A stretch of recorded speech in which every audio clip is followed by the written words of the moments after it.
Hi, this is Joe Bruzek from Cars.com. We're here with the 2013 BMW X1. Now the X1 is a brand new SUV to the BMW lineup, and it's the entry-level offering, and it has an entry-level size and an entry-level price.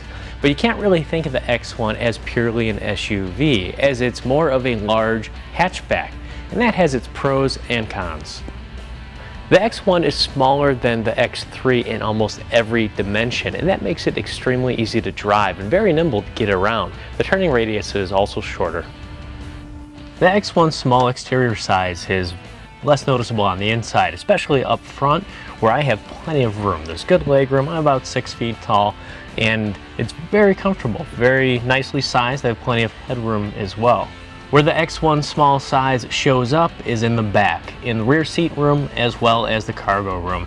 Now the back seat is pretty narrow, and there's a large hump for the rear wheel drive and all wheel drive of the X1. And the cargo area is considerably smaller than the X3.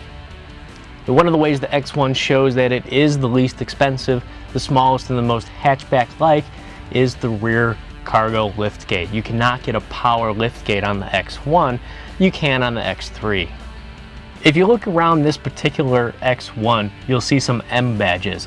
Now BMW's M division does not have a high performance version of this, but it's the M Sport line. Now the X1 can have a few different lines that are oriented towards luxury sport, or this M Sport, and the M Sport is what makes the X1 so fun to drive.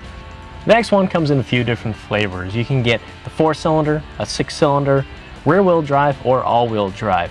This X1 has rear-wheel drive and the base 4-cylinder engine, and that makes 240 horsepower. It may not seem like a lot, but it is a potent engine that makes driving the X1 an absolute blast. And that pairs with an 8-speed automatic transmission. The M Sport package is a blast to drive, but that comes at the sacrifice of comfortable ride quality. When you hit a bump, you absolutely know it. The low profile tires and the stiff suspension are especially apparent to rear passengers who will be jostled around over rough roads. The theme of not being entry level up front in its size continues to the quality of the interior. It feels very much like the X3 with very good looking materials all over, and there's a mix of hard plastic and soft materials, but the texture and the patterns are nice enough to where it doesn't feel like an entry-level experience. Now if this were a sports car, I wouldn't even mention the cup holders, but being a hatchback slash SUV where you're going to have to commute in the mornings every day, the cup holder situation is not a very good one. There's this removable cup holder here that doesn't hold a bottle of water very well at all. You definitely don't want to put something hot in there. And there's one cup holder with easy access next to the emergency brake. In the BMW X3 and other BMWs, you have an electronic parking brake that's activated by a button.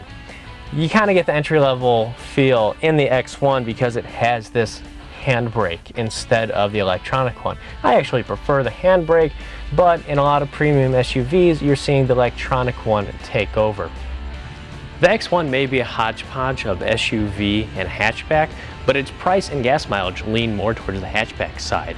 You can get up to 34 miles per gallon highway rating with the X1, and it starts around $31,000 with destination. Now with the X3 starting at nearly $40,000, now that's with standard all-wheel drive, if you can give up a little bit of room and you want that fun to drive experience, the X1 is an extremely compelling option.